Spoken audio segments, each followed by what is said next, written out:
Good evening, Si. Good evening, Ian. Good evening, Raptors. How you doing, man?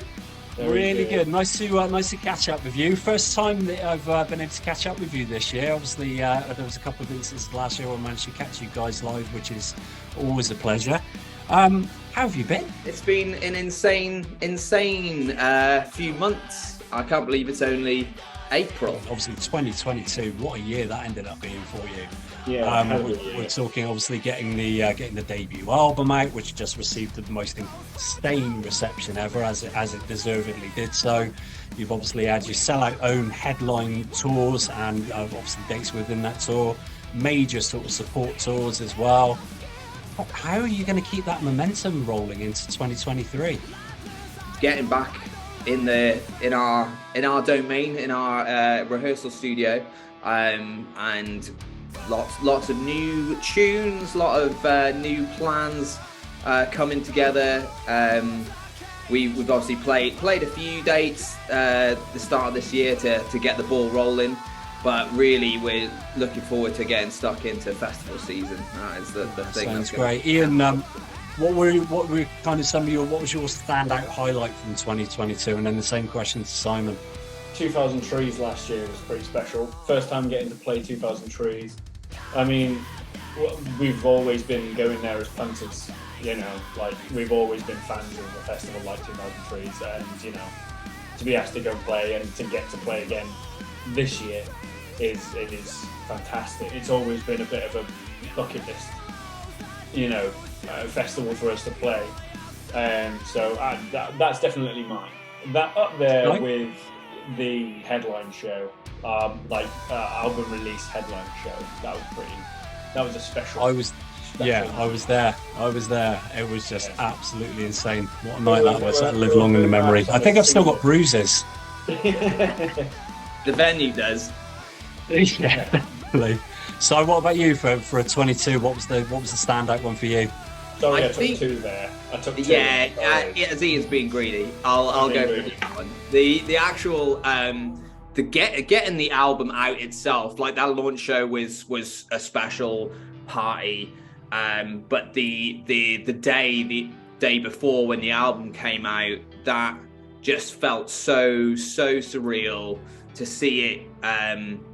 To see that there was like videos coming in of like people we don't know from across the world opening their vinyl that they pre-ordered, that arriving at their house and then being so excited they filmed it, put it on YouTube, people tagging us on Instagram, videos of them unboxing their vinyls and stuff. That to me was like that's a super proud moment. And on release day as well, we had Charlie from Anthrax, Charlie Benante, tweeting about it.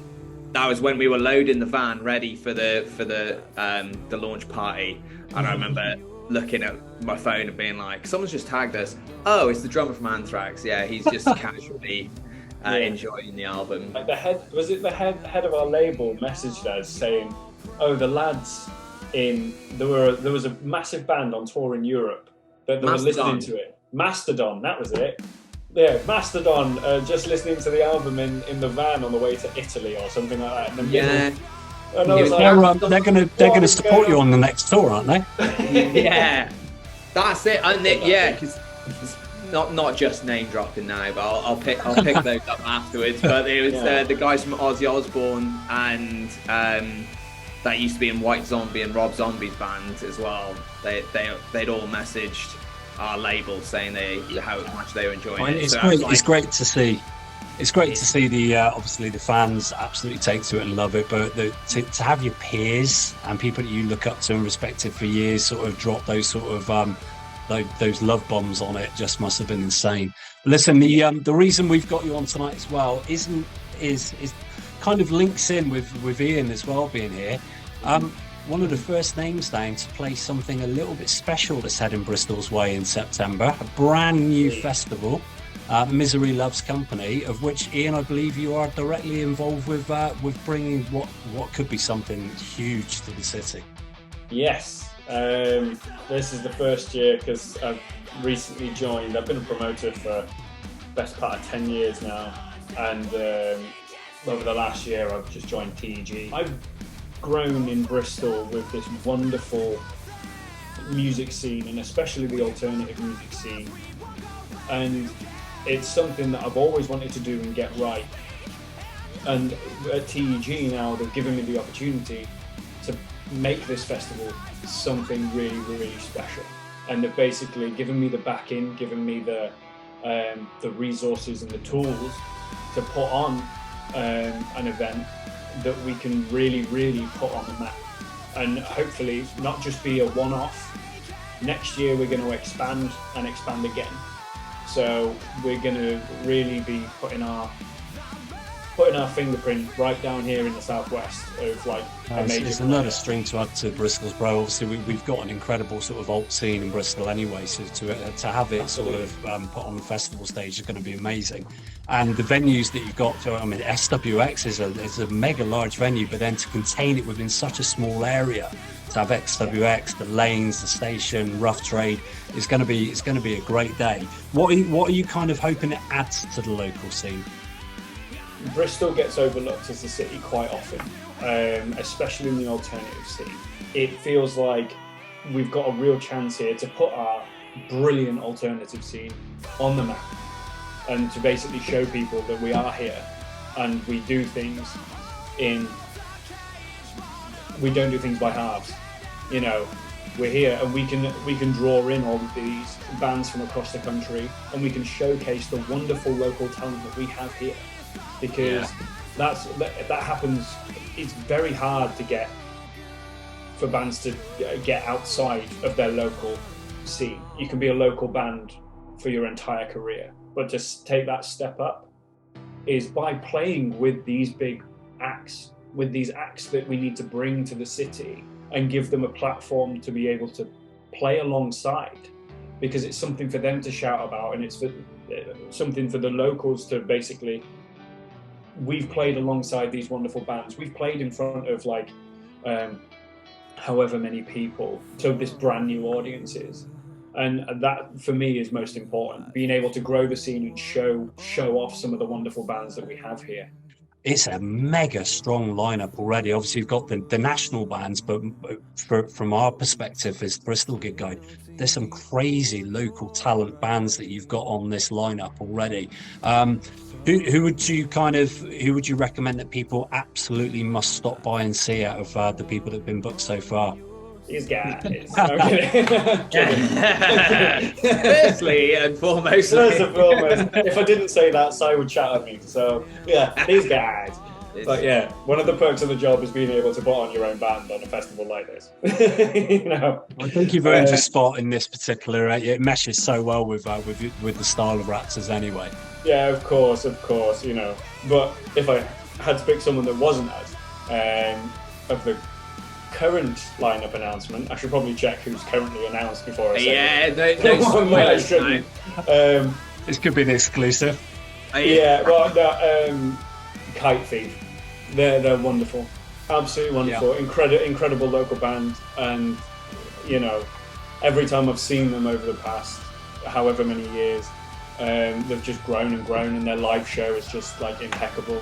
Finally getting a festival like this, and with some of the names like In Me and Swindle Atlantic and certainly Yoniko are probably up there within the top 3 of my favourite bands of the last 5 years. I'm just mega excited about the whole festival. So it's going to be in September, all on the one day. Where do people need to head to get tickets? You can head to ticketek.co.uk, or you can head to miserylovescompany.co.uk as well. All the information's on there for it. Grab your tickets early.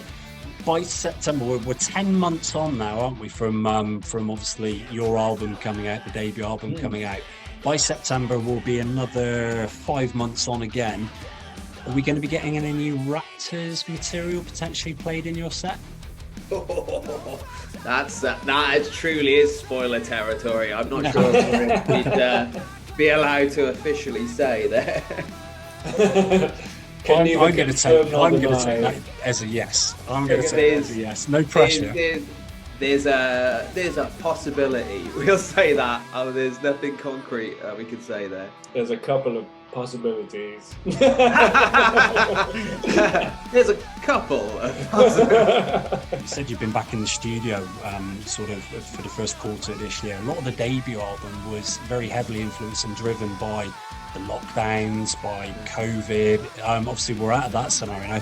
What's kind of the powerhouse? What's the engine that's driving any sort of new writing, new material? There's always things pissing me off. So oh, absolutely, yeah. It's always life. It's always, I like to cement everything in the real, because bear in mind when we released the album last June, we had been sitting on it for over a year before release. So since then, like, a lot in our lives has happened, like a lot.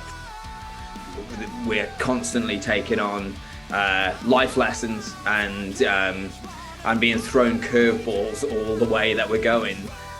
So there's been a lot of influence for writing. Let's put it that way.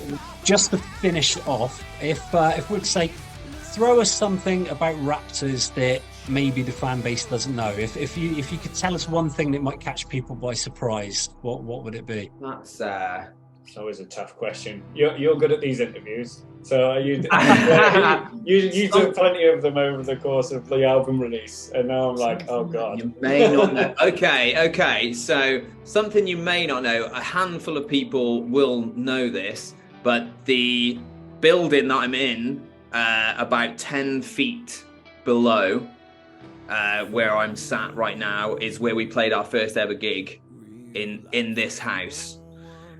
So it was in my housemate's bedroom. We had about a song, maybe 2 songs. We had a few. An actual gig, not like a jamming session. It was a gig. Yeah. No, we opened it up and about 100 people came in. Yeah. If you want to see it, go back on YouTube and look up our first ever video that we released for our song Bound. And that was the chaos that ensued from that show. And you're still allowed to live that. Yeah. Luckily, I mean, it's practically like a warehouse here anyway. So if anything, it just gave it more character. And in fact, of all the people that turned up that night, the only people who did any damage to the house were the band. And I remember they're like telling people beforehand, and I was like, you don't steal anything. There was loads of strangers came in. The place was just full of people, and everyone was so nice, and everyone was just like obviously everyone got very drunk, and it was chaos, but it was like organised chaos. Sam like fell into the shower, ripped the shower out the wall, and it's like threw up everywhere. I was like, well, that's the band for you, everybody. But, that was it. Matt flipped the table and smashed everything. Glasses. Listen, guys, always a pleasure. Easily one of the most talented bands that we've had coming out the in the last couple of years, but also one of the nicest bands. You guys are always lovely to speak to and catch up with, and thank you so much for what you are about to bring to Bristol, because it is going to be quite special. Oh, believe me, like, this is just the beginning. So watch out, like the rest of the lineup that is coming together is absolutely phenomenal. Like, it's got so many more bands to announce, and next year we're expanding to not only more potential venues but also outdoor as well.